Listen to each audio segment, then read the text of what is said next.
Ladies and gentlemen, the President of the United States and the President of the French Republic.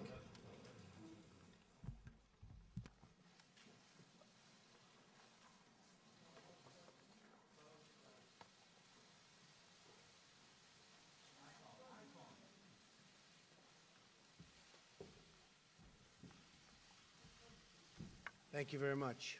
Thank you.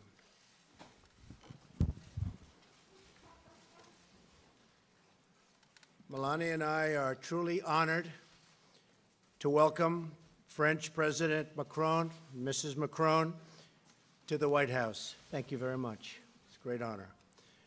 We're thrilled that the first official state visit of my presidency is not only with a great friend, but with a leader of America's oldest ally, the Republic of France. Today, in our nation's capital, the Stars and Stripes proudly fly alongside the tricolor flag, a symbol of the world and to the world of unity, fraternity, and friendship that forever links our nations together.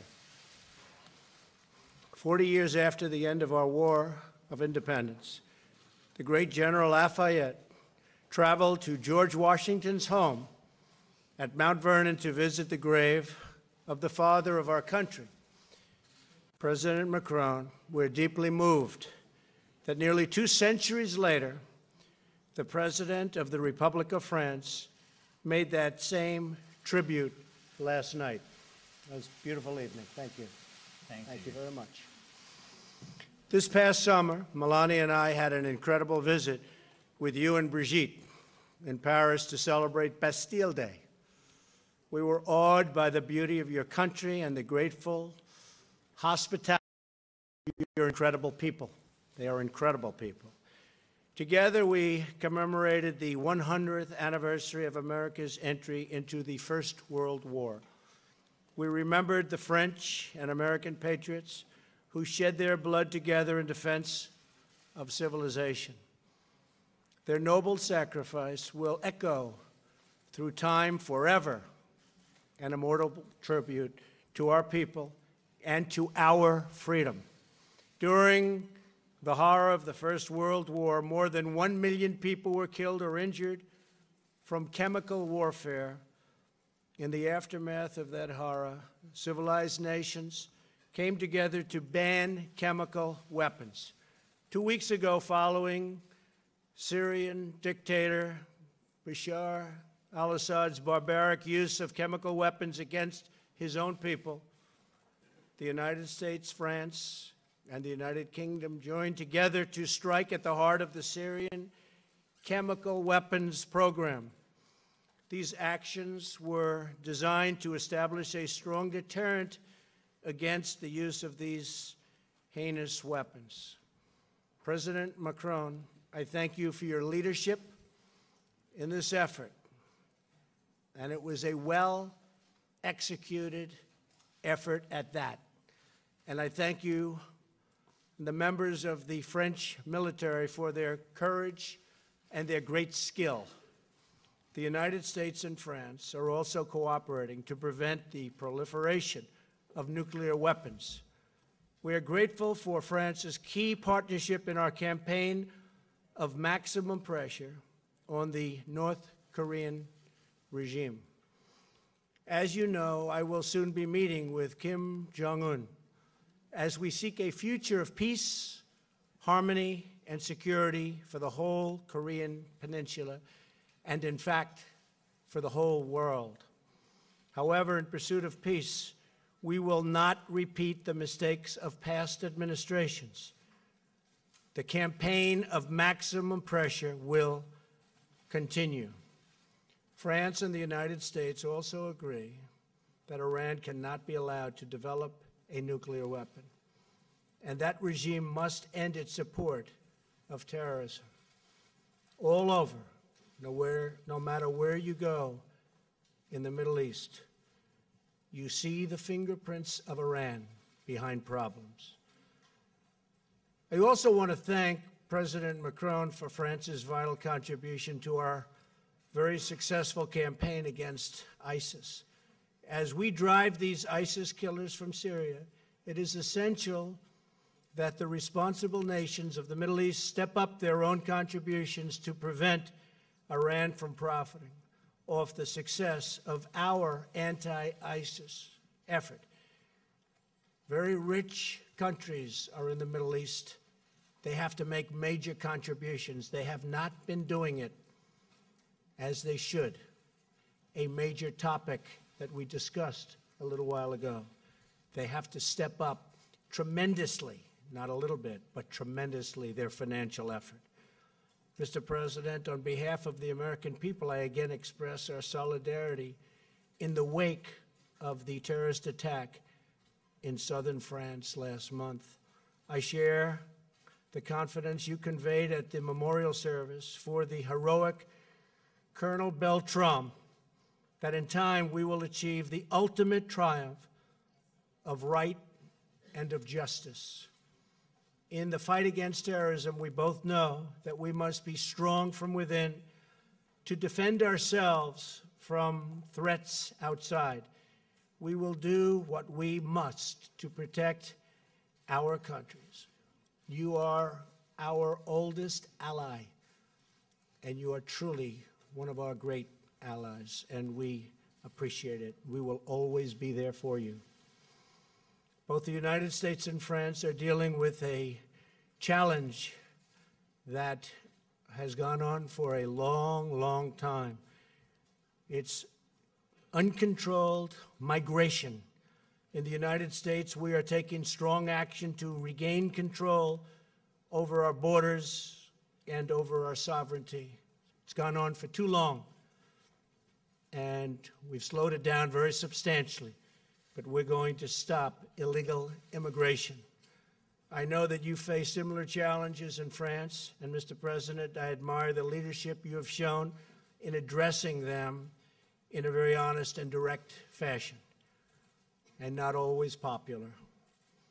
Both of our elections owe much of the success to the desire of everyday citizens to be heard, to be listened to, and to have control over their own nations and their own futures.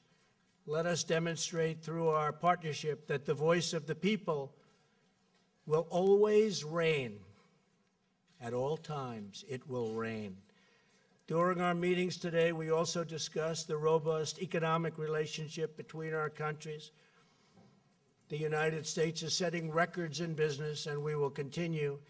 And I know that France will be setting records under your leadership very soon. We look forward to exploring increased opportunities for bilateral trade and investment based on the principle of fairness and, importantly, reciprocity. Mr. President, thank you again for accepting our invitation to the White House. It's been such an honor. The foundation of our friendship draws from the deepest wells of civilization and is sustained by our people's love of their history, culture, and liberty. For 2 centuries, the alliance between France and the United States has been the cornerstone of freedom. Now the strength of this mighty alliance is in our hands, linked together by fate and destiny. I am confident that our future has never, ever looked brighter. Thank you, Mr. President. Thank you very much. Thank you, Donald. Please. Merci, Monsieur le Président, cher Donald. Thank you, Mr. President. Merci à vous et à votre épouse Melania pour votre accueil. And to the Et je veux First vous dire Lady combien for your warm nous sommes welcome. heureux avec Please allow me to tell you how Brigitte pleased we are, together with my wife Brigitte and the whole of the French delegation, how pleased we are to be your guests for 3 days after this wonderful visit and the honor you made it by attending Bastille Day in Paris. In both l'importance et la profondeur des speeches liens earlier today, we referred to the deep and ancient bonds between our 2 countries. These go back to fondatrices the founding revolution of your country and have been true basées sur nos intérêts through réciproques both et our notre histories. These bonds are based upon our deep attachment to freedom and peace. Each time they have been threatened, we stood by one another.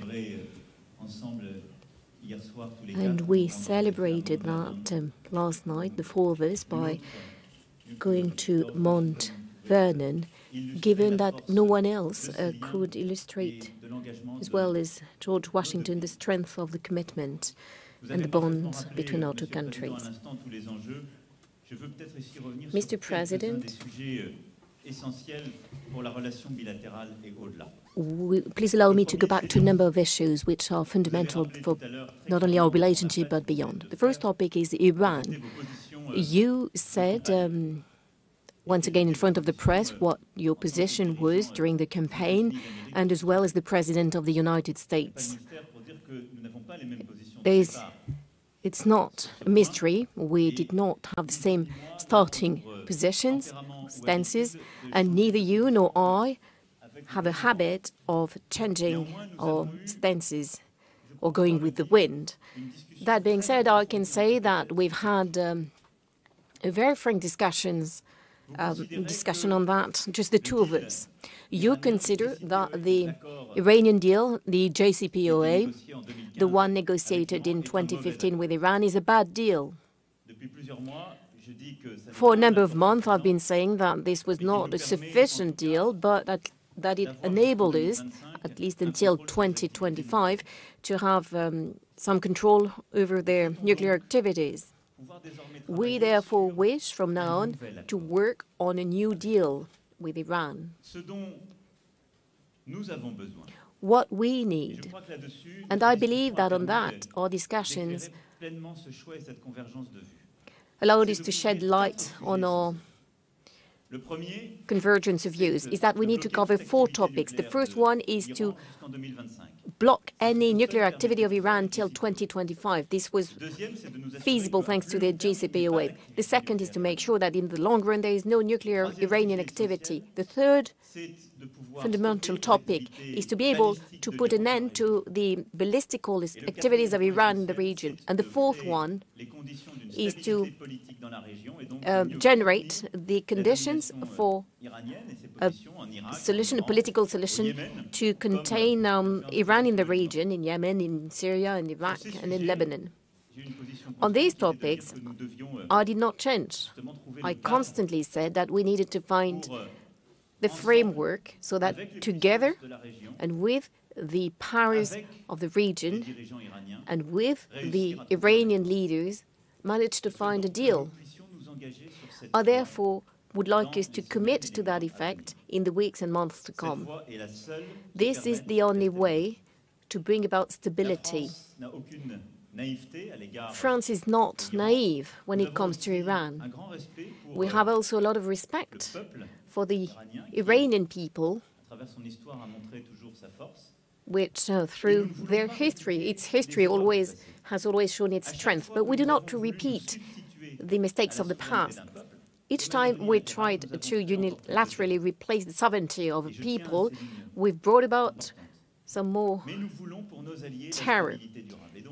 But for our allies, we want sustainable stability. And I believe that the discussions we've had together make it possible to open the way, to pave the way for a new agreement, an agreement on which we will work. And beyond our European partners, we would like to involve the regional powers. And of course, Russia and Turkey. It is also within this framework, as a matter of fact, that together, in the long run, we can find a solution to the Syrian situation.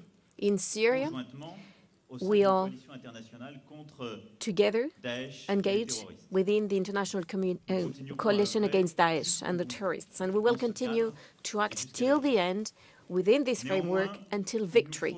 That being said, in the long run, we need to win peace and make sure that Syria does not fall into any hegemony in the region. So to that effect, the approach which is agreed means that we can work on all of the situation, the whole of the situation in the region.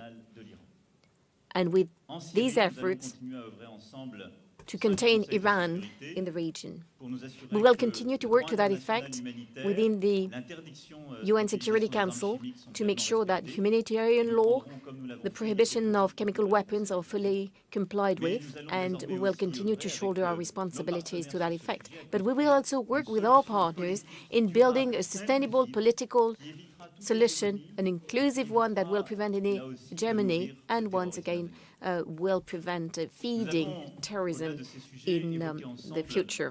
le climat. We also talked Là about aussi, nous connaissons the nos climate, désaccords. and La France here continuera à also travailler sur we des know textes importants comme where le we Pacte mondial stand. sur France will l'environnement, continue mais to work on major on va pouvoir dire que pieces, nous including souhaitons the Global Compact que for the nos environment. secteurs But I think I can économiques, say that our nos economic, chercheurs puissent continuer à travailler sur des solutions our businesses, concrètes en la our matière. researchers can continue to Et work on nous sommes l'un et concrete l'autre solutions in the attachés field, à ce point. and we Enfin, sur are le both commerce, attached to that. vous l'avez évoqué, Now on trade, je me retrouve dans la formule like qui a été la you vôtre, mentioned it, d'avoir and I commerce hear what you juste said et when you call équitable. upon Nous avons aujourd'hui, quand on fair regarde le and commerce equitable international, trade. When we look des at défis international conjoints. trade today, we have Il y a some des common surcapacités, challenges. There are dans some certains secteurs qui sont bien overcapacities in a connus. number of sectors which Nous are devons œuvrer well ensemble known, pour and we éviter shall qu'elles work ne together déstabilisent nos to make marchés, sure that this ne does créent not une concurrence destabilize our déloyale. markets or brings about some Mais unfair je competition. crois pouvoir dire que nous sommes But I l'un et believe l'autre we can attachés say that we are à ce both qu'entre attached alliés, il y ait le respect to make du sure droit that international between commercial. allies there is En tout cas, la France compliance y est with attachée. international Nous avons, trade nos law. préférences, At least France is attached to that. collectives We have réciproques. our Nous avons des situations que nous pouvons preferences. sans doute There are améliorer. situations we can probably Mais improve. je crois que l'un et l'autre, nous But I sommes aussi believe that attachés à ce que both you and I nos entreprises, are also attached, le milieu d'affaires puissent travailler want to make sereinement sure that our dans un businesses, cadre clair et de long our terme companies auquel je can suis operate in a profondément long, Voilà, Monsieur le a Président, sustainable en complément, and des stable quelques framework. points que vous avez Mr. discutés, President, sur lesquels je souhaitais revenir I meant et to vous redire combien mention these few points les which discussions que nous you avons commented as well. aujourd'hui, celles que And nous allow aurons me to demain, say once again that the discussions we've had today, the ones we will have tomorrow, are fed not only by the strength of our historical bonds, et d'une amitié sincère but also que je crois by a sincere partager. Merci friendship, encore, Monsieur le which I Président, believe we Madame, share. So thank pour, you once again, Mr. President, formidable Madam, accueil. Merci for ces 3 this jours passés extremely parmi nous. warm welcome, for these Et merci, 3 days spent with également you. de souhaiter être au rendez-vous And des défis collectifs thank you as well for que nous avons à being relever, there qui sont to importants pour, les États-Unis meet the d'Amérique, challenges c'est which are important pour, important for the la United France States of et America, l'Europe. for France, and for Europe, and important for our peoples. Thank you. Thank you. Thank you. I like him a lot. First of all, I want to thank our Vice President and Karen for being here. Thank you very much. Appreciate it. Now, we had a wonderful conference today, and I think especially the one-on-one in the Oval Office, we covered a lot of territory having to do with trade, having to do with Iran, and various other subjects. So I think a lot of good things are going to come out of our meeting, and I appreciate you being here. And we'll take a couple of questions. How about Jeff Mason from Reuters? Jeff? Yeah, Thank you, Jeff. Mr. President. Hi, Jeff. Hi there. After your discussions today with President Macron, what is your thinking about a timeline for bringing U.S. troops out of Syria? And on one other topic, you mentioned today that you thought the leader of North Korea has behaved openly and honorably. This is someone who many people have accused of starving his people, killing family members. What did you mean when you called him that? Well, we will start with your second part of the question, and I hope that we will be able to deal in a very open and honorable fashion with North Korea. I started a process, and when I did, everybody thought I was doing it absolutely wrong. But in the meantime, for 25 years, people have been dealing and nothing happened. And a lot's happening right now. I can tell you that, Jeff. A lot is happening. And I think it's going to be very positive. And I hope it's going to be very positive for North Korea and for South Korea and Japan and the rest of the world.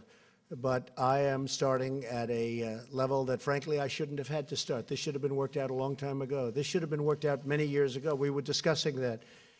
We shouldn't be having this situation happen to the United States and the world. This should have been resolved by other presidents and by other leaders of other countries a long time ago. With that being said, I think we're doing very well. Meetings are being set up. And I want to see denuclearization of North Korea. A lot of concessions have already been made. We have made no concessions, despite some of the media saying that I've made concessions. I haven't even discussed a concession, other than the fact that meeting is a great thing.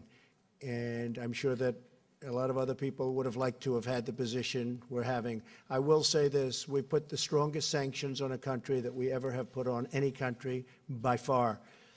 China, President Xi has been very strong in helping us to solve this problem, in his case at the border.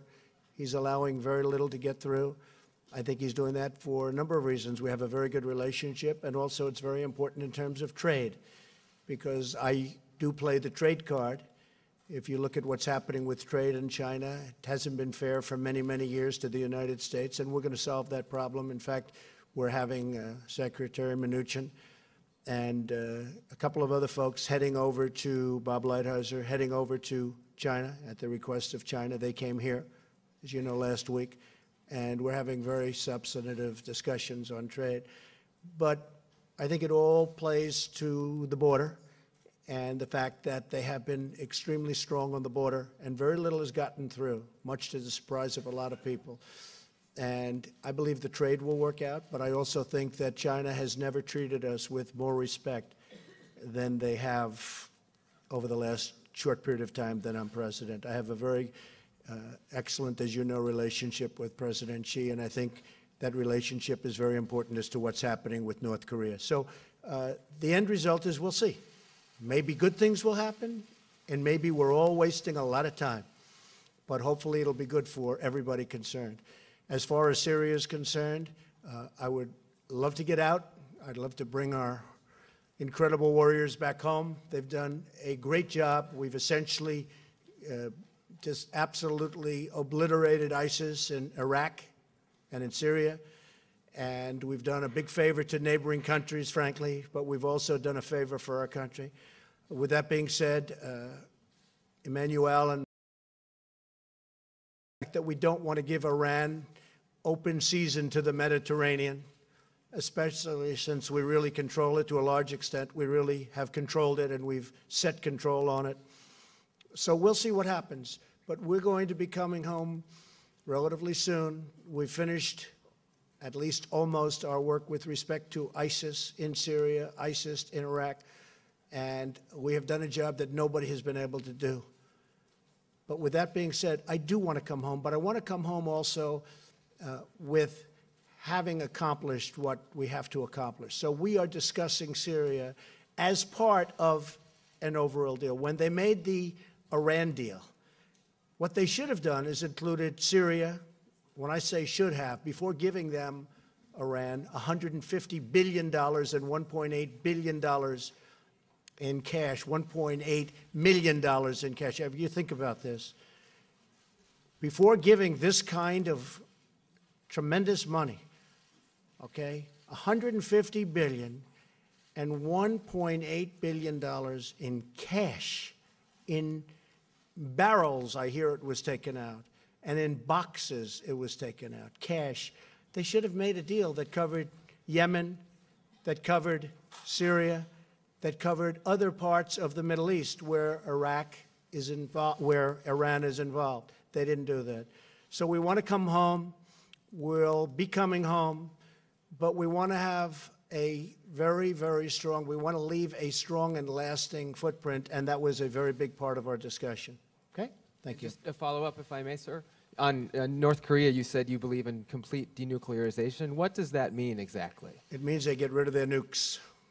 Very simple. They get rid of their nukes, and nobody else would say it. It'd be very easy for me to make a simple deal and claim victory. I don't want to do that. I want them to get rid of their nukes. And for President Macron, the president referred earlier in your meetings in the cabinet room to a potential deal between the two of you on Iran. Can you give us a sense of what that might be? And are you confident that you'll have assurances from President Trump that the European Union will be excluded from tariffs on steel and aluminum?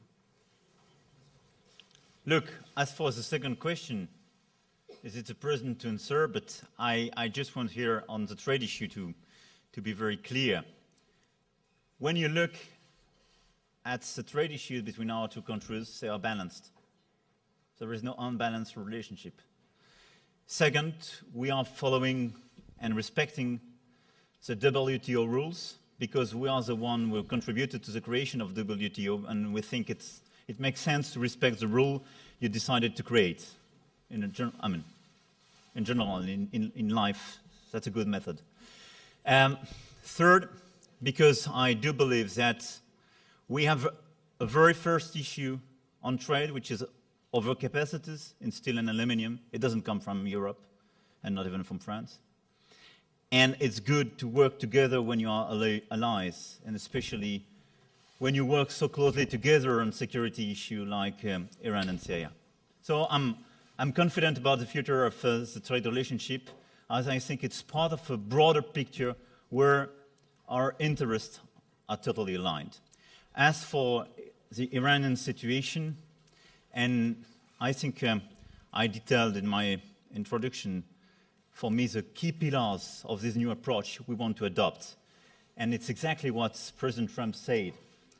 We have nuclear on the short run. We have nuclear on the long run. We have ballistic activity.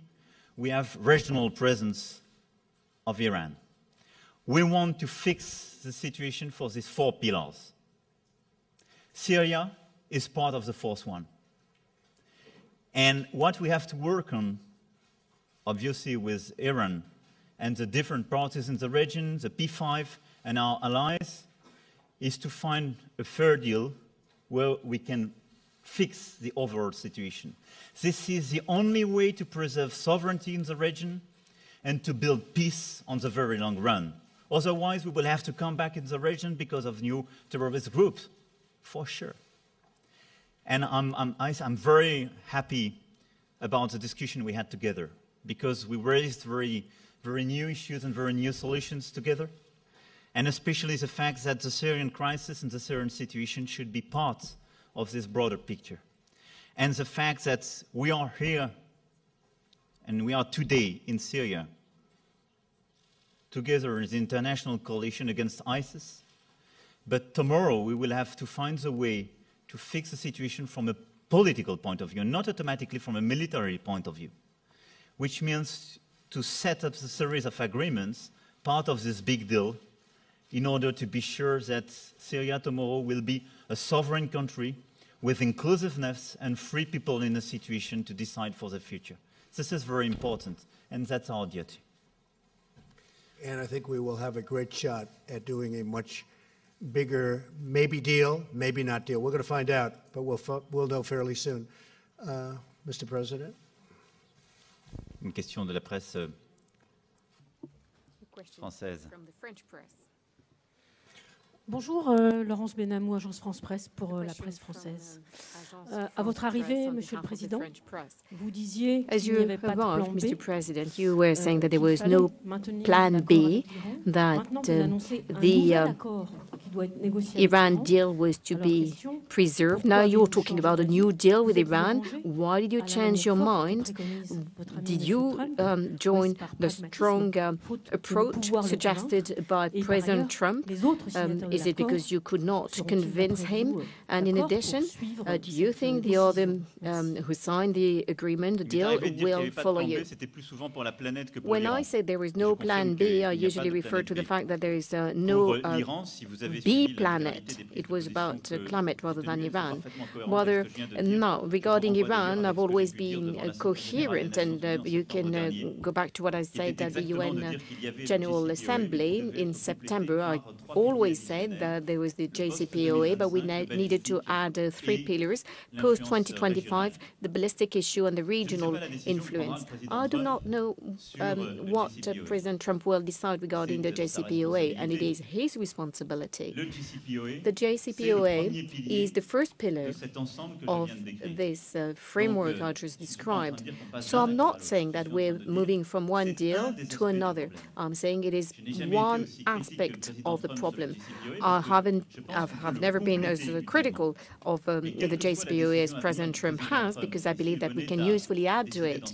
But no matter the decision that President Trump will take, I would like us to work years from now on a new deal with 4 pillars, including what is already covered by the JCPOA, that is ongoing nuclear, the current nuclear activities, the long-run nuclear activities, the ballistic activities, and the regional influence. So this is constant. But over the past few weeks, and in particular today, we've been able to go and to very much talk in details about this topic, including the situation in the region. And I believe that we've converged on a common reading of what is happening in Syria, in Yemen, in Iraq in particular, and on the fact that the nuclear issue is not the only one, that indeed there is a problem with the ballistical activity of Iran and their presence in a number of countries in the region, and that our willingness was indeed to set the conditions for the stability of the region.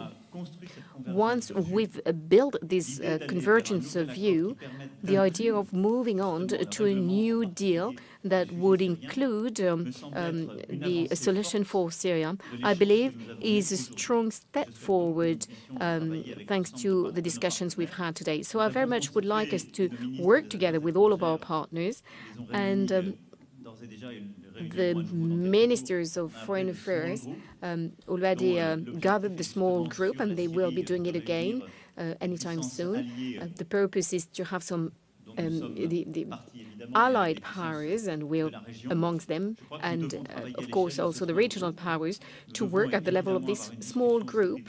We also shall have some privileged discussions with Russia and Turkey on regional topics, including Syria.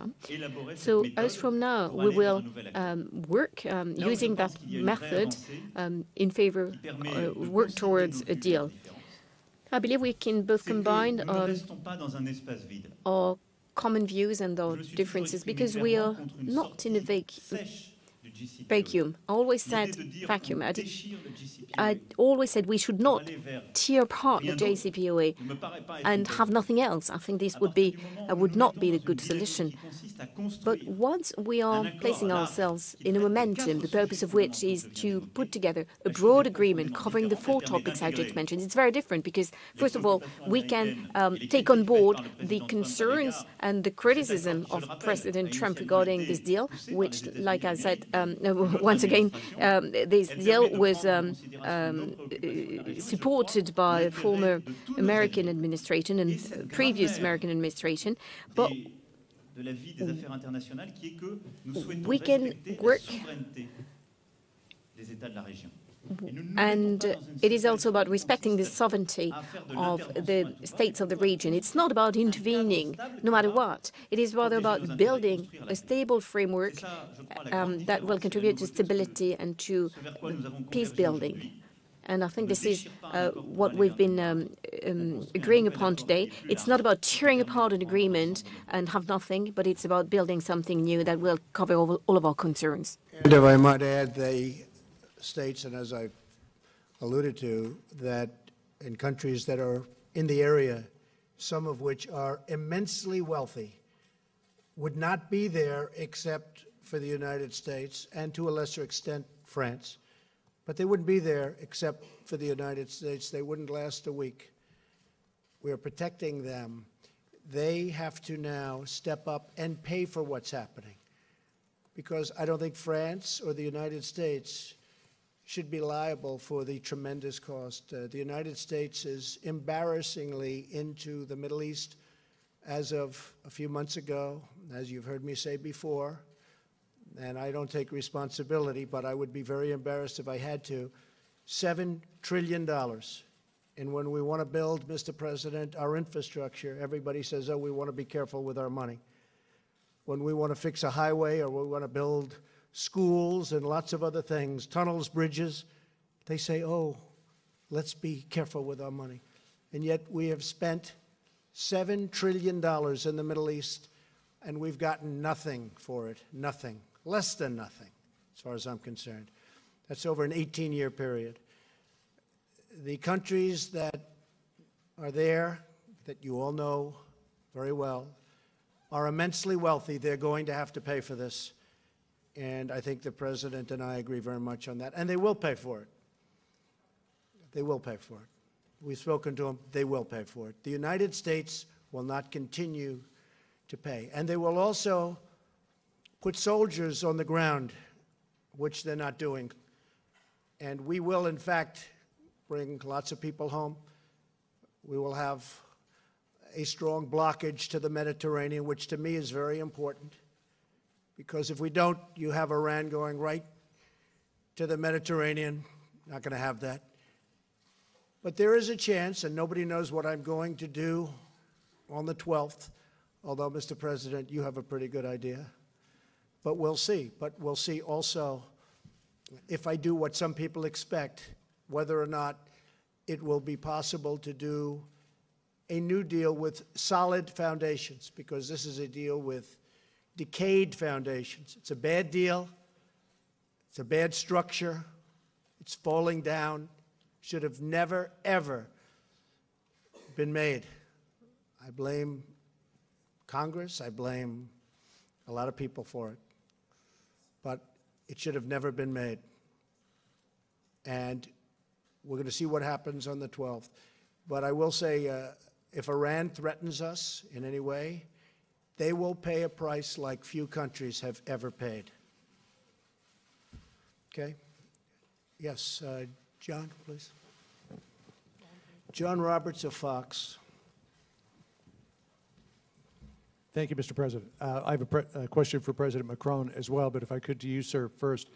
Your nominee to run the Veterans Affairs Administration, Dr. Ronnie Jackson, has run into some serious political headwinds on Capitol Hill with some serious allegations being leveled at him. I'm wondering what you know of those allegations, and do you intend to stand behind him? Well, I haven't heard of the particular allegations, but I will tell you he's one of the finest people that I have met. And I think, speaking for Melania also, he's been the doctor for President Obama, I believe for President Bush, for me. I've gotten to know him pretty well. He's a great doctor. And it was a suggestion. Now, I know there's an experience problem because lack of experience, but there's an experience problem. The Veterans Administration is very important to me. We've done a great job with it, as you know, with the Accountability Act and many other things. Now we're working on choice. It's going to happen. We're going to take great care of our veterans. That's a very, very important thing. And we've done a great job. But I told Admiral Jackson just a little while ago, I said, what do you need this for? This is a vicious group of people that malign, and they do, and I lived through it. We all lived through it. You people are getting record ratings because of it, so congratulations. But I said, what do you need it for? He's an admiral. He's a great leader. And they question him about every little thing. As you know, with the success of what will hopefully soon be Secretary of State Pompeo, everybody was very surprised. I heard 10 minutes before the vote yesterday on committee that he will not be approved at committee, which would be the first time in many, many decades that something like that would have happened with regard to a Secretary of State. Except I spoke to Rand Paul, and Rand Paul has really never let me down. Rand Paul is a good man. And I knew things that nobody else knew. And Rand Paul said, I'm going to change my vote. And he voted, and everybody was surprised. And he actually got an 11-9 vote, because as you know, Johnny Isaacson vote counts if it isn't the deciding vote. So it was actually at 11-9 with, I believe, there was one vote. What would you call that, John? A present vote. Not present. No, present. Oh, it's called present, okay. So it was 11-9, and that was a terrific thing. But they failed to stop him. So now they say, who's next? Who's next? And this person, Admiral Jackson, Dr. Jackson, is a wonderful man. I said to him, what do you need it for? And as far as experience is concerned, the Veterans Administration, which is approximately 13 million people, is so big, you could run the biggest hospital system in the world, and it's small time compared to the Veterans Administration. So nobody has the experience. What he is a leader and a good man. But I told him, I said, you know what, Doc? You're too fine a person. His son's a top student at Annapolis. He's a high-quality person. I said, what do you need it for?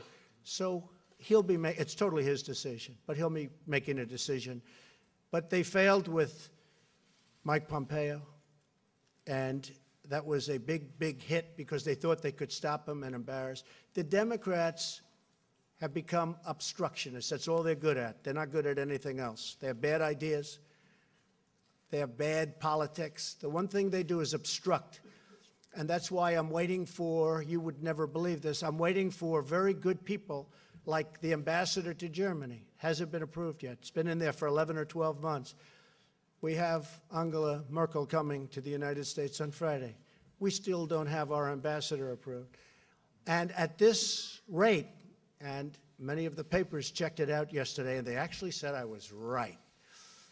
But it would be 9 years before these people are approved. We have hundreds of people in waiting to be approved, and the Democrats are taking 30 hours per person. They're taking the maximum time.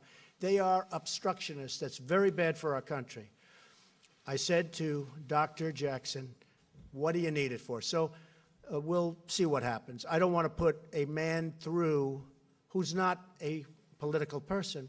I don't want to put a man through a process like this. It's too ugly and too disgusting. So we'll see what happens. He'll make a decision. So are you saying, Mr. President, that you will stand behind him? I would definitely stand behind him. He's a fine man. I'll always stand behind him. I'd let it be his choice. But here's a man who has just been an extraordinary person. His family, extraordinary success, great doctor, great everything. And he has to listen to the abuse that he has to. I wouldn't, if I were him, actually, in many ways, I'd love to be him. But the fact is, I wouldn't do it. I wouldn't do it. What does he need it for? To be abused by a bunch of politicians that aren't thinking nicely about our country? I really don't think, personally, he should do it, but it's totally his. I would stand behind him, totally his decision. And Monsieur le Président, if I could direct a question to you as well. You said that you and President Trump came to some agreement on the way forward in Syria.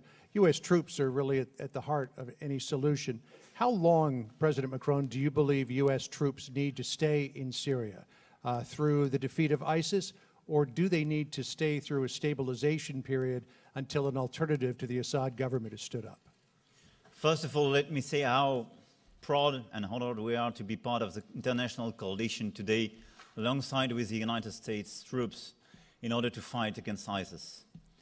We decided to increase our contribution, and we are totally involved in this war against ISIS. And for sure, the very first goal of this intervention and the international coalition on the ground is to finish this work with ISIS, and definitely to finish with our enemies. And our enemies are ISIS and the other terrorist group. Beyond this military presence and beyond our troops on the ground, we will have to build, as I said, peace, i.e. a new inclusive framework in order to be sure that Syrian people will have the opportunity to live in peace. All the different ethnics, all the different religious, all the different groups, and to be sure that there is no hegemony in the region. That's a diplomatic work that we've already started, but we have to finish. It's something different. So I would, if you allow me, I would separate these two issues. We are involved on the ground against ISIS. We will finish this war, and it's not to open a new war or to start a new war. But at the same time, we have to open a new work together. That's what we decided to do, in order to build in the overall region a new framework, and especially in Syria. We will assess during the coming weeks and months what we have to do. Because when you are probably much more at the end of a war, you have to adapt to the enemy and the reality on the ground. So we are not here to say, this day we will leave the floor. That's impossible, because it will depend on the reality on the ground. But for sure, what we want to do now is to finish this war with our troops, and we want to fix on the long run the situation to have peace in this region. That's our duty, and it's not just with our troops, it's with our diplomats, our teams, our common work. And obviously with all the allies in the region and people involved.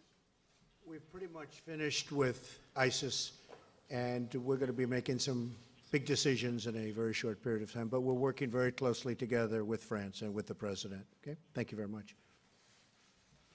Question. Bonjour messieurs les présidents, Mathieu Coach, BFM TV, une question pour monsieur Macron aujourd'hui.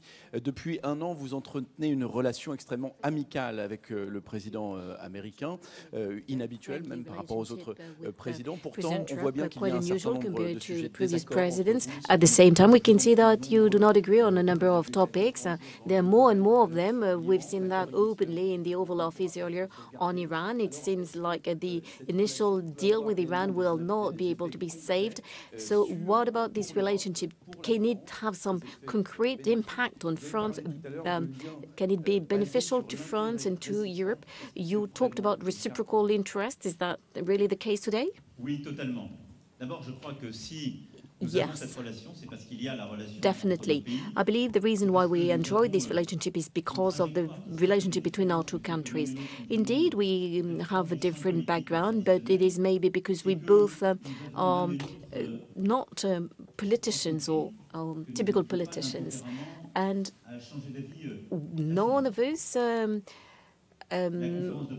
easily change one's mind. And I think that if you listen to this press conference and watch this, you have the answer to your question.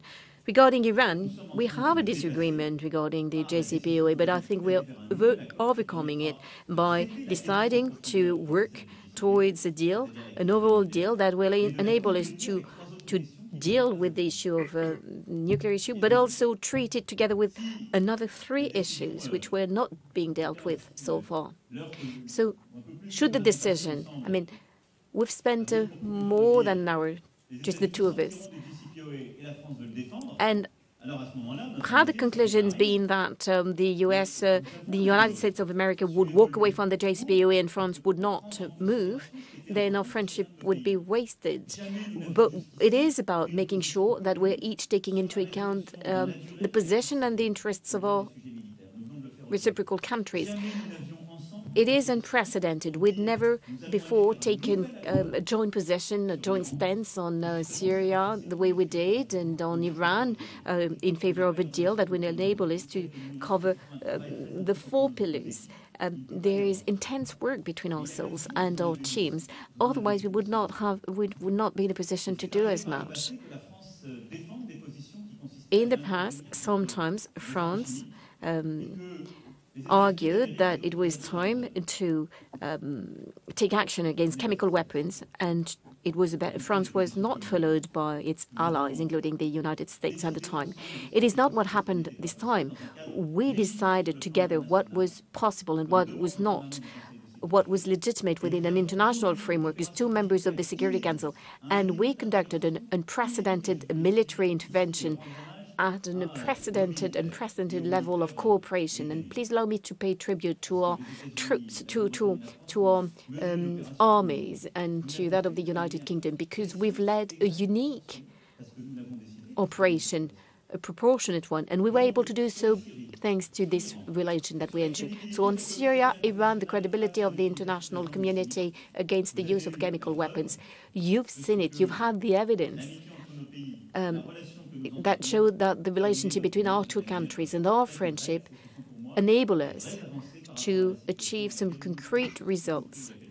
And this is an improvement compared to where we stood a couple of weeks ago. I think that we have very much in common, I must say. I think many things that certainly most things we agreed with. We can change and we can be flexible. You know, in life you have to be flexible. And as leaders of countries, you have to show flexibility. And I think we actually get along on many of the subjects we discussed today. And I will say France is a great country, and I believe France will be taken to new heights under this president. He's going to be an outstanding president, one of your great presidents, and it's an honor to call you my friend. Thank you. Thank you very much. Thank you. Thank you. Thank you. Thank you, everybody. Thank you.